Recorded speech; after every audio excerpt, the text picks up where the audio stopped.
Hello students, अब हम solve करने जा रहे हैं डीपीपी, जो कि हम लोगों ने ऑनलाइन क्लास के बच्चों को दी थी। तो ध्यान से देखिएगा, मैट्रिसेस की ये डीपीपी है, ठीक है स्टूडेंट्स। और इसमें क्वेश्चन नंबर 1 है, उसमें कहा गया right the elements A23 of a 3x3 matrix. Element लिखना है आपको 2 into 3 और मैट्रिक्स है 3x3 की, ठीक है स्टूडेंट्स। और कोई भी एलिमेंट आपको जो गिवन है वो इस फॉर्म में है आपके पास, mod of i minus j upon आपका है 2, ठीक है। ये जो डीपीपी है ये बोर्ड्स के रिगार्डिंग है और ये क्वेश्चंस बोर्ड्स में आए हुए हैं, ठीक है स्टूडेंट्स। तो इसमें आपको क्या करना था, 2 3 दिया हुआ है, आपको i j के प्लेस पे 2 3 रख के इसको सॉल्व करना है, ठीक है। तो हम लोग लिख रहे हैं यहां पर 2 3, देखेगा यहां पर रखेंगे 2 माइनस 3 अपॉन 2, ये मोड लग जाएगा। यहां से आपका -1 का मोड अपॉन 2, तो ये हो गया आपका 1/2, ठीक है स्टूडेंट्स। तो ऐसे क्वेश्चंस जो हैं आपसे और भी टाइप के पूछे जा सकते हैं, जिसमें ऐसा भी हो सकता है कि आपसे 2/3 या 3/3, इस तरह की 1/3, 3/2, ये टाइप की आपसे मैट्रिक्स भी पूछी जा सकती हैं, ठीक है स्टूडेंट। तो मतलब ऐसा हो सकता है कि आपसे कहा जाए कि ये जो क्वेश्चन है आपके पास, इस क्वेश्चन से आप एक मैट्रिक्स बनाइएगा जो आपकी 2/2, 3/2 इस तरह की कुछ होगी और उसके एलिमेंट इसी तरह से आपको दिए हुए होंगे, ठीक है स्टूडेंट्स। अब हम लोग ये हमारा एक तरह से आंसर आया है जो उसने पूछा है। क्वेश्चन नंबर 2 लगाते हैं। ये 2 में आपसे कहा गया एक 2/2 की मैट्रिक्स आपसे पूछी जा रही है, मैट्रिक्स बतानी है आपको, ठीक है स्टूडेंट्स। मैट्रिक्स आपको बतानी है, ऑर्डर है आपका 2/2, ठीक है, किस ऑर्डर की, 2/2। और जो आपको i j एलिमेंट दिए हुए हैं उसकी फॉर्म है 1/2 mod of 3i plus j, ठीक है स्टूडेंट्स। तो अब आप थोड़ा ध्यान से देखिएगा, कौन सी मैट्रिक्स बनानी है आपको, 2/2 ऑर्डर की। तो आप लेट कर लेते हैं कि ऐसी मैट्रिक्स A इक्वल टू क्या होगी, ध्यान से देखिएगा, ऐसी मैट्रिक्स A इक्वल टू होगी जिसमें 2 रोज 2 कॉलम्स होंगे यहाँ पर, ऐसे 2/2। तो पहला एलिमेंट होगा A11, ये एलिमेंट होगा A12, ये एलिमेंट 21 और ये हो गया आपका 22। तो कहने का मतलब ये है कि जब मेरे को ऐसे मैट्रिक्स पता है तो मुझे ये एलिमेंट अगर मिल गए तो मैं उन्हें यहां सब्स्टिट्यूट कर दूंगा और यहां से मेरी मैट्रिक्स बन जाएगी, ठीक है। तो मैं क्या करने जा रहा हूं यहां पर, अब मैं यहां पर निकाल रहा हूं A11, ठीक है स्टूडेंट्स। मुझे यहाँ i और j दोनों को 1 1 रखना है, ठीक है। चलो रखते हैं 1/2, बाहर है मोड ऑफ -3 into 1 + 1। ये आपका देखिएगा -3 into 1 करोगे तो कितना आएगा स्टूडेंट्स, -2। यहां से आपका मिलेगा -3 - 1 +1 करोगे ना, तो ये आपका हुआ मोड में -2 और इसकी वैल्यू होगी 1, ठीक है। अब निकाल लीजिएगा A12, क्या निकाल रहे हैं, A12 में भी 1/2 बाहर, ठीक है। अंदर की चीजें देखिएगा स्टूडेंट्स, अंदर ये क्या जाने वाला है, यहां पर आपका 3 2 जा 6 होगा माइनस में, और आपका 3 1 जा 3, ठीक है, माइनस में 3 1 जा 3, क्योंकि आप 1 और 2 रख रहे हैं ना। और ये हुआ आपका +2, ठीक है, और इससे मिला आपको 1/2, ठीक। अगले वाला नेक्स्ट वाला कौन सा है, नेक्स्ट अगले पे चलते हैं हम लोग। ये है आपके पास 2 1। अब आपको क्या करना है, यहां पर 2 1 रखना है, तो ये 1/2 अंदर पहुंचते -3 into 2 और प्लस में है आपके पास में स्टूडेंट्स 1, ठीक है। चलिएगा 1/2 यहां पर हुआ -6 + 1, ये हुआ -5/2, ऊपर मोड है इसीलिए 5/2 बना, ठीक है। चलो नेक्स्ट चलते हैं 2 2 पर। A22 1/2 बाहर रहेगा, ये -3 इंटू 2 प्लस 2 जाने वाला है। ये आपके पास ऊपर क्या आएगा स्टूडेंट्स, -4 मोड में रहेगा अपॉन 2 मीन्स आपका 2 आया। सो जो मैट्रिक्स आपकी आने वाली है ए, वो क्या होगी स्टूडेंट्स, आपको क्या करना है, ये जो एलिमेंट्स आपने निकाले हैं उन्हें आप यहां रख दीजिए। तो मैं रख रहा हूं, पहला एलिमेंट है मेरे पास में 1, फिर आपके पास में 1/2, यहां पर 1/2 आएगा, फिर है आपके पास 5/2 और लास्ट में हो गया आपका 2। तो यहां पर ये जो आपने देखा 2/2 की एक मैट्रिक्स आ गई, यही मुझसे पूछा गया था। ठीक है, चलिएगा थर्ड वाले को पहुंचते हैं। थर्ड क्वेश्चन नंबर है, इसमें आपको दो मैट्रिक्स दी हुई है। कैसे है, एक ए मैट्रिक्स है स्टूडेंट्स, A+4, नीचे है आपके पास यहां पर सेकेंड एलिमेंट 8, फिर है आपके पास 3B और नीचे है आपके पास -6 इक्वल टू है आपके पास में स्टूडेंट्स 2A+2, फिर है आपका B+2। ठीक है स्टूडेंट्स, यहां पर क्या है आपका B+2, नीचे है आपके पास 8 और यहां आपके पास A-8। ठीक है, तो ये आपको कहा क्या गया है कि ए और बी यानी कि दोनों मैट्रिक्स क्या दी हुई थी, इक्वल दी हुई थी। तो आपको क्या करना है स्टूडेंट्स, इसमें दोनों मैट्रिक्स इक्वल हैं तो आपको ए बी की वैल्यू वो पूछ रहा है। तो हम करते हैं इसमें ऑन कंपेयर। ये क्या था स्टूडेंट्स, ये गिवन थी आपको। ठीक है, और पूछा क्या गया था आपसे, A comma B equal to question mark. A B आपसे पूछे जा रहे हैं, दोनों मैट्रिक्स इक्वल गिवन है, आप वैल्यू रखिएगा। तो कंपेयर कर रहे हैं, A+4 इक्वल टू 2A+2 होगा। ठीक है, अब आप क्या कीजिएगा, इसको इधर ले जाइएगा और इसे इधर ले आइएगा। तो क्या होने वाला है आपके पास 4 - 2 इक्वल टू 2A-A। तो यहां से स्टूडेंट्स मुझे साफ दिख रहा है, ये A की वैल्यू मेरे को 2 मिल गई। कितना आ गया, 2 आ गया। ठीक है, चलिएगा नेक्स्ट बी वाले पे चलते हैं हम लोग। ध्यान से देखिएगा, बी की चीज यहां पर इन्वॉल्व है, दिख रहा है आपको, तो लिख लेते हैं। यहां पर आपका ये कौन सा एलिमेंट कंपेयर किया था, A11 कंपेयर कर रहे हैं आप A11 से दूसरी तरफ से, तो मैं इसे B कह देता हूं, यहां पर कोई फर्क नहीं पड़ता उस बात से। ठीक है, A11 यानी कि इसका और B11 यानी कि इसका एलिमेंट इक्वल। ऐसे ही यहां से हम आ जाते हैं A12, कौन सा स्टूडेंट्स, A12 और किसके कंपेयर में जा रहा है, ये जा रहा है B12 पे। ठीक है, चलिएगा यहां से हम लोग कैसे लिखेंगे इसको भी, इसको लिखेंगे 3B इक्वल टू B+2। ठीक है, अब आप ये इधर लेकर के माइनस कर दीजिए, तो 3B minus B equal to 2, यहां से B आ गया आपका 1। ठीक है, सो क्या आया answer, A equal to 2 and B equal to 1। Okay students, ये मेरा आंसर आ गया। ठीक है, नेक्स्ट क्वेश्चन पे चलते हैं स्टूडेंट्स। क्वेश्चन नंबर 4 में गिवन है आपको बिल्कुल इसी तरह से स्टूडेंट्स, आपको ए बी दो मैट्रिक्स इक्वल गिवन है। यहां पर मैं दोनों मैट्रिक्स लिख रहा हूं, यहां पर है x इंटू वाई, फिर 4 है आपके पास, सेकंड है आपके पास z+6 और यहां है आपके पास x+y, इस तरफ है आपके पास 8 w आपका 0 एंड 6। ठीक है स्टूडेंट्स, और मुझसे कहा गया कि यहां पर आप वैल्यू निकालिएगा, find x, y, z and w, also find x plus y plus z।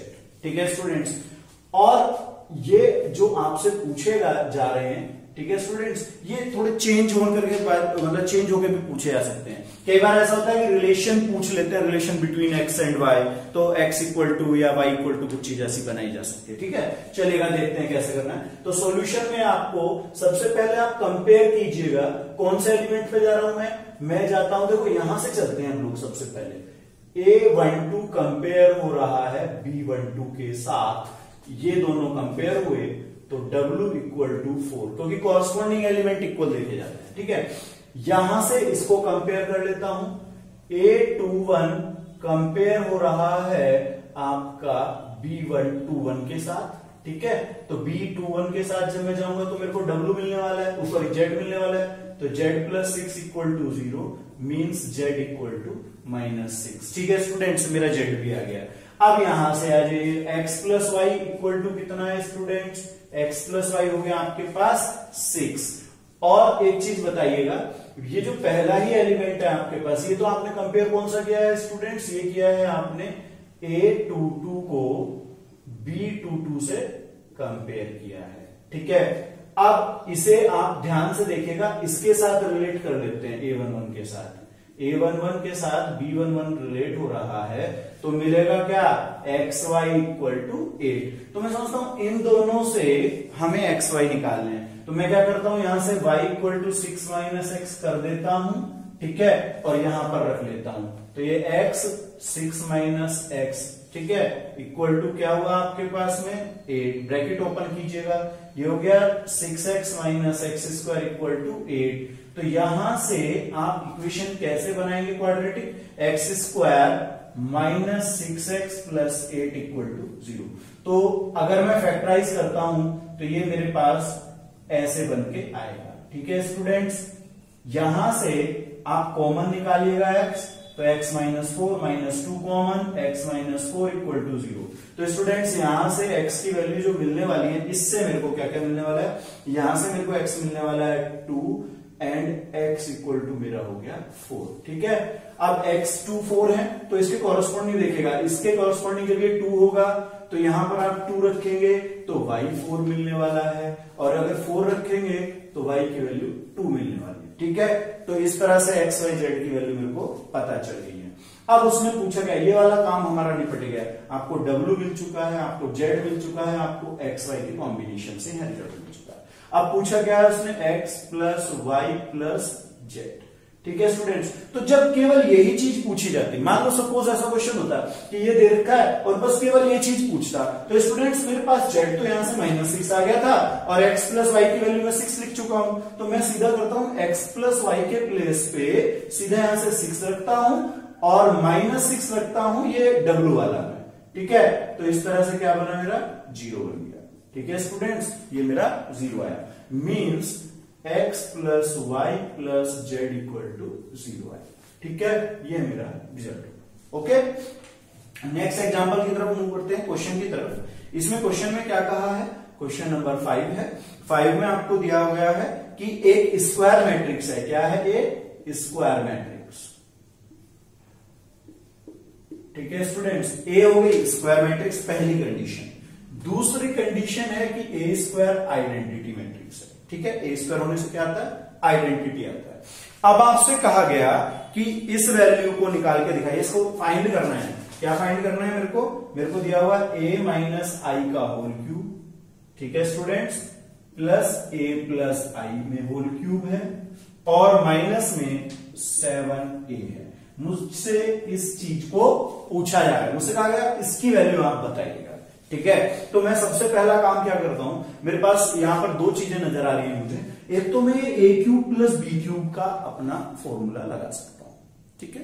A plus ये ए है और इसे बी मान लेता हूं, ए क्यूब बी क्यूब का मैं कंसेप्ट यहां पर यूज कर सकता हूं, ठीक है। तो मैं इसे यहां पर लिख के दिखा देता हूं आपको, A cube plus B cube equal to A plus B, A square plus B square minus A, ठीक है स्टूडेंट्स। ये मेरे पास एक कंसेप्ट होता है, तो एक तो मैं ये कर सकता हूं। दूसरा ये ए प्लस बी ए माइनस बी इस टाइप के होल क्यूब्स भी हैं, जैसे ये मैं ऐसे भी मान सकता हूं, ए प्लस बी का whole cube, A cube plus B cube plus 3a square B plus 3ab square, ठीक है स्टूडेंट्स। और अगर यहां पर ये माइनस वाली चीज आ जाए, जैसे माइनस है तो ये माइनस हो जाएगा और यहां आपका माइनस हो जाएगा, ठीक है।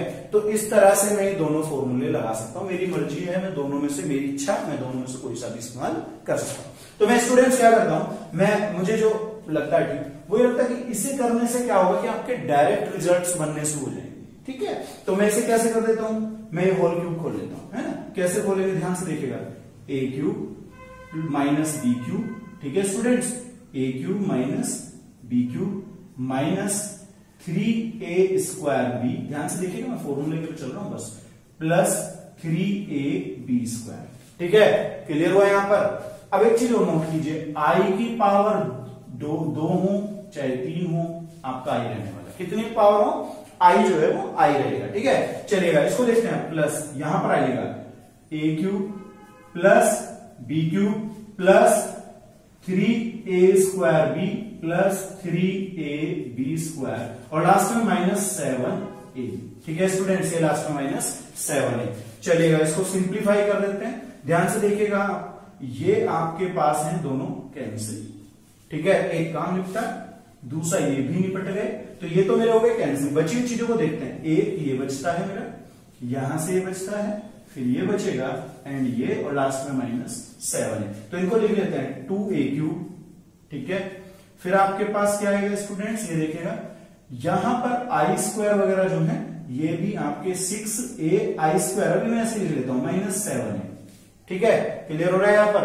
अब आप एक बात बताइएगा, ध्यान से देखिएगा स्टूडेंट्स, a की पावर उसने कहा a² की वैल्यू आई है, तो मैं अगर a की मल्टीप्लाई कर देता हूं तो a³ इक्वल टू a रह जाएगा। a³ इक्वल टू क्या हो जाएगा स्टूडेंट्स, a रह जाएगा। ठीक है, तो मैं a की क्यूब के प्लेस पे क्या रख रहा हूं, 2a प्लस ये 6a, क्योंकि a इंटू आई जो होता है वो a ही रहता है, मतलब i² i³ कितना भी सही, तो वो तो i है, और जब a के साथ उसका प्रोडक्ट जाएगा ना तो वो a रहेगा। ठीक है, -7a की बात कर लेते हैं। ठीक है जी, अब आप एक बात बताइएगा, ये कितने होने वाले हैं, 8a, ये कितना है 7 है, इसका मतलब 8a - 7a = a, ये मेरा आंसर। ठीक है, क्लियर हो गया सबको? ओके स्टूडेंट्स, नेक्स्ट क्वेश्चन है आपके पास 6 नंबर। 6 में क्या है आपके पास, 6 में स्टूडेंट्स एक प्रोडक्ट में आपको 3 मैट्रिक्स दे रहा है वो, और इक्वल टू एक ए मैट्रिक्स दे रहा है, और उस ए मैट्रिक्स का आपसे ऑर्डर पूछ रहा है। चलिएगा लिखते हैं जरा। यहां पर है आपके पास 2 1 3, फिर आपके पास एक 3x3 मैट्रिक्स है, -1 0 1। ठीक है, फिर है आपके पास -1 1 0, फिर आपके पास है स्टूडेंट्स 0 1 1। नेक्स्ट आपके पास एक फिर से मैट्रिक्स इधर दी हुई है प्रोडक्ट फॉर्म के लिए, 1 0 -1। ओके, और इक्वल टू ए मैट्रिक्स है, और पूछा क्या है students, order of A matrix. ठीक है स्टूडेंट्स, ये आपसे पूछा गया है। क्लियर? तो मैं क्या करने जा रहा हूं, मैं इसको पहले चेक करता हूं, सारी मैट्रिक्स जितनी भी दी हुई है उन सबको मैं ऑर्डर की फॉर्म में समझता हूं। पहले इसका ऑर्डर है 1 3, क्या है इसका ऑर्डर 1 3। ठीक है स्टूडेंट्स, इसका ऑर्डर कितना है 3/3, और इसका ऑर्डर है 3 × 1। ठीक है, अब आप ध्यान दीजिए, इन दोनों के प्रोडक्ट से जो रिजल्टिंग मैट्रिक्स होगी, इसे आप समझ लीजिए P मैट्रिक्स, इसे आप Q समझ लीजिए, इसे आप R समझ लीजिए। ठीक है, तो मैं कहता हूं कि जो P Q के रिजल्टिंग मैट्रिक्स बनेगी उसका ऑर्डर होगा, देखो ये आपके एलिमिनेट एक तरह से हो गए, तो ऑर्डर आया 1 3। क्या है इसका ऑर्डर 1 3। अब इसके साथ कौन आ गई है, R मैट्रिक्स। R का ऑर्डर कितना है 3 1। ठीक है, फिर से एलिमिनेशन पे चलते हैं, ये देखेगा ये फिर से एक तरह से एलिमिनेट हो गए, तो जो आपके पास P Q R एक मैट्रिक्स आएगी प्रोडक्ट तीनों का, उसकी होगी फॉर्म 1 और 3, यानी कि उसका ऑर्डर क्या होगा 1 1, सॉरी उसका ऑर्डर क्या होगा 1 1। सो जो रिजल्ट है वो A है ना, सो ऑर्डर ऑफ ए क्या होना चाहिए, ऑर्डर ऑफ ए होना चाहिए 1 × 1। ठीक है, ये मेरा रिजल्ट बना। ओके स्टूडेंट्स, चलिएगा नेक्स्ट क्वेश्चन नंबर 7 में क्या कहता है वो, एक ए मैट्रिक्स को फाइंड करना है और फॉर्म दी हुई है आपको इस तरह से। ये भी स्टूडेंट्स प्रोडक्ट का ही कंसेप्ट चलेगा यहां पर भी। ये आपके पास है 2 -1 1 0 -3 and 4। ठीक है, इधर क्या है -1 -8 1 -2 एंड लास्ट में है 9 22 9 and 22। ठीक है स्टूडेंट्स, और कहा क्या गया है ए को फाइंड करने के लिए। ओके, अब आप ध्यान दीजिए स्टूडेंट्स, यहां पर ऑर्डर क्या है आपके पास में 3 × 2, रिजल्ट क्या है 3 × 2। अब सपोज मैं इसका ऑर्डर मान लेता हूं P × Q, क्या मान लेता हूं P × Q मैं यहां पर मान लेता हूं, अब एक चीज सोचिएगा, सबसे पहले तो इन दोनों के प्रोडक्ट को लेकर के बात करते हैं, तो P इक्वल टू 2 होना चाहिए, तभी आपकी प्रोडक्ट पॉसिबल है। मतलब यहां से मुझे क्या मिला, P की वैल्यू 2 होना चाहिए। फिर देखो यहां से बनेगा 3 इंटू क्यू, क्या बनेगा यहां से, ये जो इन दोनों के प्रोडक्ट का रिजल्ट आएगा वो 3 इंटू क्यू का बनने वाला है, और यहां क्या लिखा है रिजल्ट 3 इंटू 2। इसका मतलब क्यू की वैल्यू में आपकी क्या होगी, 2 होगी। तो मैं समझता हूं कि आपके पास ये जो PQ आ गए हैं, इससे मुझे ये पता चला कि इसका ऑर्डर क्या होना चाहिए। तो हम उसके बिहाफ पर लेट कर लेते हैं A इक्वल टू, यहां पर ले रहा हूं A B C D, ये मुझे 2x2 की एक मैट्रिक्स कंसीडर करनी है। अब मैं क्या करने जा रहा हूं स्टूडेंट्स, सबसे पहले तो मैंने ये करा कि एक मैट्रिक्स का ऑर्डर निकाला, उस ऑर्डर के अकॉर्डिंग मैंने एलिमेंट कंसीडर करके वो मैट्रिक्स मैंने एक कंसीडर कर ली। अब इस मैट्रिक्स का प्रोडक्ट इसके साथ इधर इक्वल रखूंगा, मैं इसके साथ प्रोडक्ट करके इसके साथ रखूंगा, कॉरस्पॉन्डिंग एलिमेंट कंपेयर करूंगा। ठीक है स्टूडेंट, तो मैं क्या करने जा रहा हूं, मैं ध्यान देखिएगा, मैं यहां पर अब इसकी वैल्यू इसके साथ प्रोडक्ट लिखूंगा।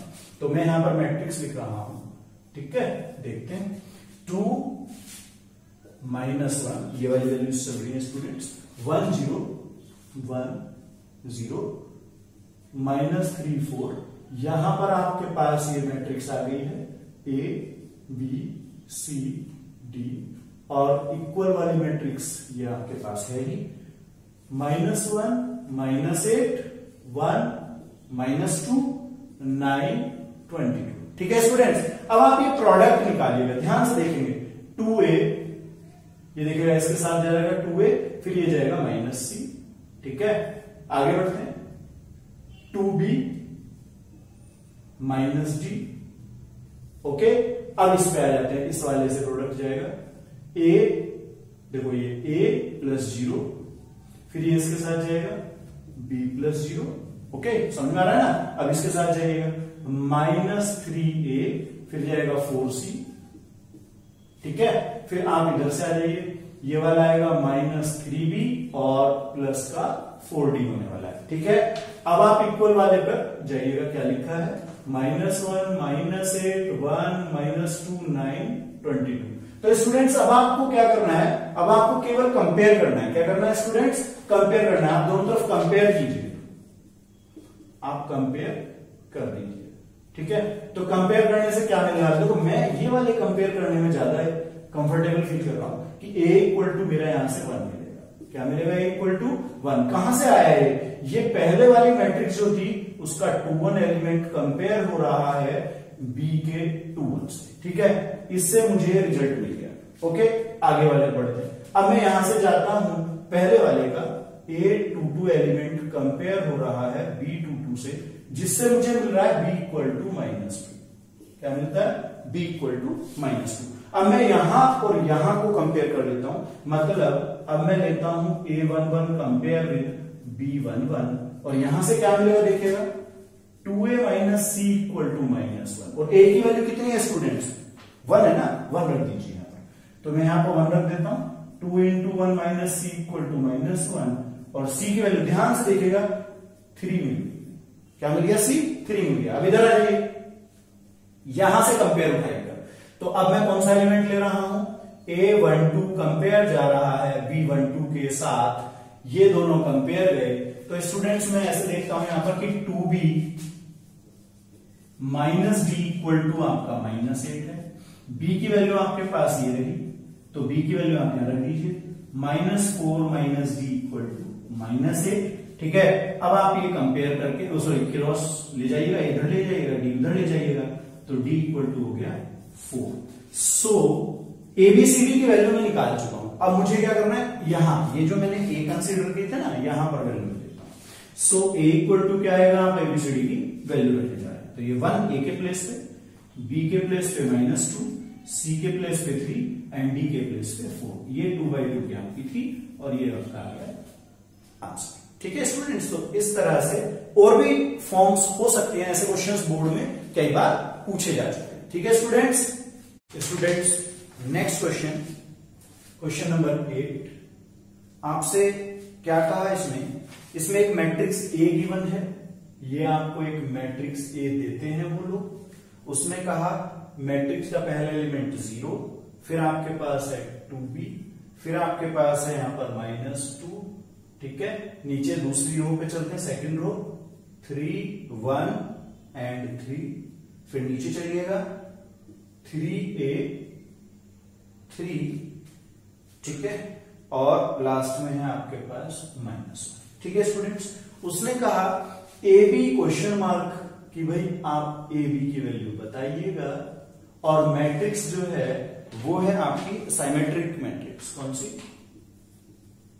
साइमेट्रिक मैट्रिक्स, ठीक है। तो हमें क्या करना है स्टूडेंट्स, हमें प्रॉपर्टी पता होना चाहिए, ठीक है। तो साइमेट्रिक मैट्रिक्स की प्रॉपर्टी क्या है स्टूडेंट? साइमेट्रिक मैट्रिक्स प्रॉपर्टी होती है कि ए आई जे और ए जे आई, ठीक है, ये दोनों एलिमेंट क्या होते हैं स्टूडेंट्स? क्लियर हुआ? ओके, ए आई जे और ए जे आई जो है ये एलिमेंट सेम होने चाहिए। तो मैं सेम के हिसाब से अगर देखूं तो ये एलिमेंट किसके इक्वल होना चाहिए था? यहां पर। तो आपका यहां एलिमेंट जाने वाला है 1 2 किसके इक्वल? ए 2 1 के। ओके, यहां से मैं इसको लिख देता हूं, ये आपका है 2b इक्वल टू 3। क्या है equal to? 2b equal to 3 है। तो b कितना आना चाहिए भाई? b हो गया 3/2। क्या हो गया? b 3/2, ठीक है। अब ऐसे ही आप यहां जाइएगा इन दोनों को लेने के लिए, तो इन दोनों के हिसाब से होगा a13 इक्वल होगा a31 के, ठीक है, ये दोनों सेम होंगे। मींस 3a इक्वल टू -2, तो a कितना होना चाहिए? -2/3, ठीक है स्टूडेंट्स। तो ये मेरे पास a b की वैल्यू आ गई है। क्लियर हो गया सबको? भाई मैट्रिक्स की आपको साइमेट्री फॉर्म लगानी थी, है ना। साइमेट्री फॉर्म में क्या होता है कि आपके जो एलिमेंट्स हैं वो दोनों क्या होते हैं? सेम होते हैं, इक्वल होते हैं इस पोजीशन के हिसाब से। आगे चलते हैं, 9th को लेते हैं। 9th क्वेश्चन में है यूज एलिमेंट्री ऑपरेशन, आपको ऑपरेशन करके दिखाना है। C2 implies that C2 plus 2C1, और आपको कंडीशन क्या दी हुई है? एक मैट्रिक्स इधर दी हुई है आपको 2 1 एंड 2 0, ठीक है। नेक्स्ट इक्वल में क्या है आपके पास? 3 1 एंड 2 0, और एक थर्ड है जो कि प्रोडक्ट फॉर्म में लिखी हुई है, वो ये है आपके पास। स्टूडेंट्स आपको याद होगा जब हम थ्योरी में पढ़ रहे थे तो ऑपरेशंस की बात चल रही थी। जब ऐसे प्रोडक्ट हो जिसमें मैं लिखता हूं a equal to B C, ठीक है, जब आप यहां पर ध्यान देंगे स्टूडेंट्स, जब आप कॉलम ट्रांसफॉर्मेशन लगाते हैं इस तरह के, या कॉलम में एप्लीकेशंस करते हैं एलिमेंट्री, तो आप याद रखना स्टूडेंट्स, a के अंदर जाएगा एंड b के अंदर जाएगा। ये दो चीजें ऑपरेशन में आएंगी, ठीक है। क्लियर हो रहा है सबको? अब आप दूसरा ध्यान से देखिए, जब आप रो ऑपरेशन जाते हैं, क्या ये कॉलम ऑपरेशन की बात होती है, और यहां पर आपका चल रहा है रो ऑपरेशन। रो ऑपरेशन में किस किस के साथ जाएगा? देखो a तो अकेला है तो वो तो जाना ही जाना है, दूसरा इधर से आपका c जाएगा, ठीक है। क्या याद रखना, कॉलम ऑपरेशन में आपके ये दोनों एलिमेंट, ये दोनों मैट्रिक्स के अंदर जाएगा, और रो ऑपरेशन जाएगा इन दोनों के साथ। ओके, तो अब मुझे कौन सा ऑपरेशन करना है? कॉलम करना है। कॉलम ऑपरेशन में आपको कौन कौन से पे लेके जाना है? ए और बी पर, यानी कि इन दोनों के बीच ऑपरेट हो गए। तो इक्वल लगा लीजिए, इंप्लाइज दैट मैं ऑपरेशन लगा रहा हूं, क्या है वो? C2 implies that C2 plus 2C1, means आपका कॉलम कौन सा चेंज होना है? सेकेंड, मीन्स पहले को कुछ नहीं करना है। अब आप आ जाइएगा, C2 ये रहा, ट्वाइस C1 ये रहा, तो ये 1 प्लस, देखो ध्यान से, ये 1 फिर ये ट्वाइस हो जाएगा, तो 1 प्लस 4 क्या आएगा? 1 प्लस 4। नीचे आ जाइए, 0 प्लस 4 क्या आएगा स्टूडेंट्स? 0 प्लस 4 इक्वल में आएगा। ये आपको ध्यान रखना है स्टूडेंट्स, ये आपके मैट्रिक्स के ऐसे भी होते हैं, कुछ बुक्स में ऐसे भी मिलते हैं, तो दोनों ही एक ही चीज है, दोनों मैट्रिक्स को रिप्रेजेंट कर रहे हैं। अब इधर आइएगा, इधर मुझे बी में चाहिए, यानी कि इसके अंदर चाहिए, तो पहली जो आपकी कॉलम है उसमें तो चेंज है नहीं, और सेकंड कॉलम चेंज है कि 1 प्लस 2 इंटू 1 प्लस 2 इंटू 3, नीचे वाला एलिमेंट क्या आएगा 0 प्लस 2 इंटू 2 और ये मैट्रिक्स जो कि आपकी लास्ट में दी हुई थी 1 0 माइनस 1 1, इसमें कोई भी चेंज नहीं होगा। क्लियर है? इस ऑपरेशन को आप ध्यान से समझ लेना कि कॉलम्स हैं तो कहां जाना है, रोज है तो कहां चेंज जाना है। अब आप इसको सिंपल बना लीजिए। ठीक है स्टूडेंट्स, तो सिंपल बनाएंगे आप 2 5 2 4 इक्वल टू ऐसे इधर जाइए आप 3 7 2 4 और ये लास्ट वाली एज इट इज रहेगी, उसका कुछ नहीं होना है 1 0 माइनस 1 1। तो ये मेरा ऑपरेशन के बाद रिजल्ट रहेगा। ठीक है, चलो आगे बढ़ते हैं। नेक्स्ट है आपके पास स्टूडेंट्स, यहां पर एक 10th क्वेश्चन की बात हो रही है। क्वेश्चन में आपको एक matrix A equal to given है। ए मैट्रिक्स की वैल्यू मैं लिख लेता हूं 2 1 एंड 4 3 और इसमें स्टूडेंट्स आपसे कहा गया प्रूव करना है students A into adjoint A और एडजॉइंट ए का जो प्रोडक्ट है A into adjoint A equal to mod A I, ये मुझे निकालना है। ठीक है, ये दोनों का प्रोडक्ट आपसे पूछा जा रहा है, ये मैं ऐसे लिख देता हूं। ये मुझसे पूछा जा रहा है कि लेफ्ट साइड वाला पार्ट राइट साइड के इस पार्ट के इक्वल होगा। ठीक है, तो ए तो मेरे को पता है स्टूडेंट्स। अब सबसे पहला काम है मोड ए निकालना। तो मोड ए क्या आएगा देखो 6 माइनस 4 इक्वल टू 2। एक काम ये भी मेरे पास हो गया था। आइडेंटिटी मैट्रिक्स जो होगी वो आइडेंटिटी मैट्रिक्स आप लेंगे 1 0 0 1। ये भी मेरा काम निपट गया, ये भी चीज मेरे को क्लियर है। ठीक है, अब बात आती है adjoint A. Adjoint A students याद करना, आपने कोफैक्टर्स पढ़े थे। क्या पढ़े थे? कोफैक्टर्स। तो A11 कौन सा आने वाला है? A11 इसके हिसाब से आएगा ये वाला। ठीक है, अब आ जाइए A12 इसके हिसाब से आएगा -4।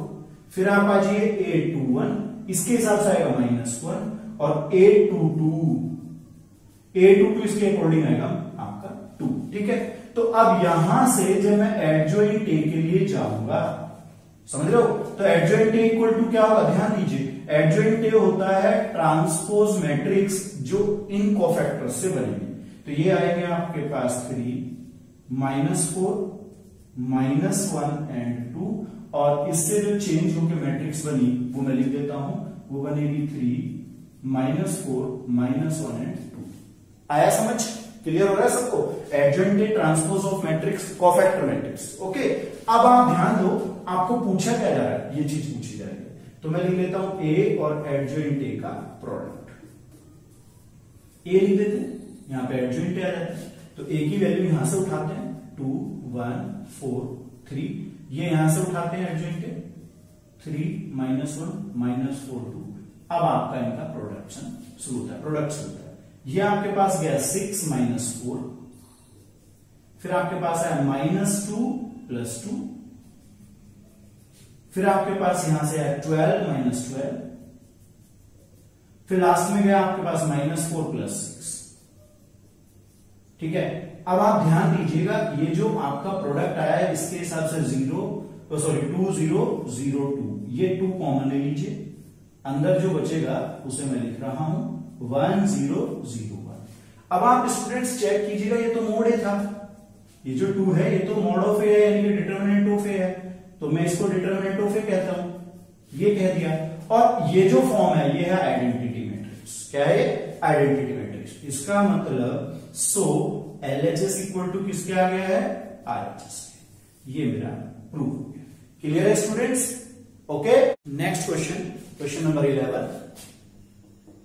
इसमें आपको एक मैट्रिक्स दी हुई है और दिखाना है कि वो साइमेट्रिक मैट्रिक्स है। ठीक है, तो A इक्वल टू एक मैट्रिक्स आपको दी हुई है, ये गिवन सिचुएशन है 1 1 5 1 2 1, लास्ट एलिमेंट 5 1 एंड 3। ये आपके पास है 3x3 ऑर्डर की एक मैट्रिक्स और आपसे कहा गया कि show that it is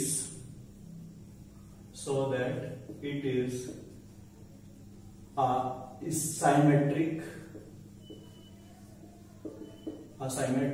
matrix.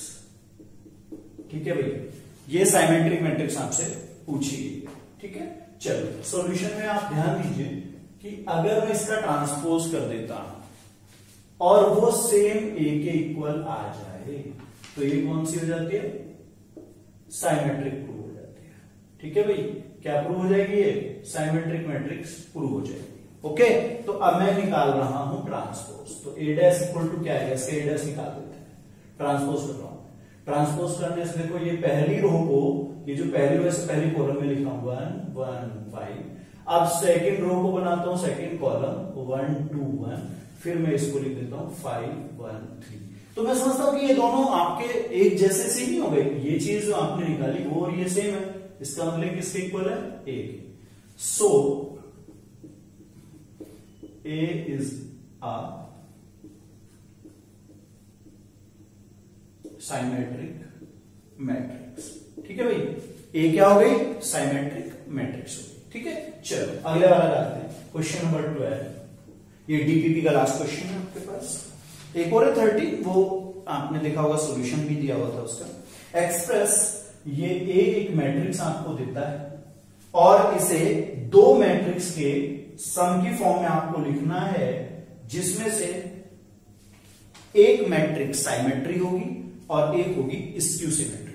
तो आपको यहां पर P, Q equal to question mark है, ये आपके पास है साइमेट्रिक में और ये है आपकी स्क्यू सिमेट्री, ठीक है। ये मुझे प्रूव करना है और P प्लस Q किसके इक्वल होना चाहिए, A के इक्वल होना चाहिए, ठीक है स्टूडेंट्स। तो सबसे पहले मैं इसका ट्रांसपोज ले लेता हूं। इसका ट्रांसपोज क्या आने वाला है, रो को कॉलम में आप चेंज कीजिए, 1 5 -1 2। ओके, अब लेट कर लेते हैं, लेट करते हैं P equal to half of A plus A dash, ठीक है जी। चलिएगा हाफ ऑफ, अब A और आपने A डैश यहां पर प्लस करना है। क्या कर रहे हैं, A और A डैश को प्लस कर देना। चलिएगा प्लस करते हैं, मैं यहां पर लिख रहा हूं, ध्यान से देखिएगा, ये दोनों प्लस होंगे तो कैसे प्लस होंगे, देखो 1 + 1, ठीक है, फिर 5 - 1, ये दूसरा एलिमेंट आ चुका है, फिर -1 + 5, फिर यहां आ जाइए 2 + 2। आप इसको थोड़ा सिंपल बनाइए, 2 4 4 4। आप जब इसे सिंप्लीफाई करेंगे तो स्टूडेंट्स क्या बनने वाला है, ये मैंने पहले बताया, ये सिंबल दोनों एक ही चीज को रिप्रेजेंट करते हैं। क्या लिखोगे, 1 2 2 2। ये मेरे पास कौन आ गया है, ये P आ गया है। ओके, अब आप P डैश दिखाइएगा।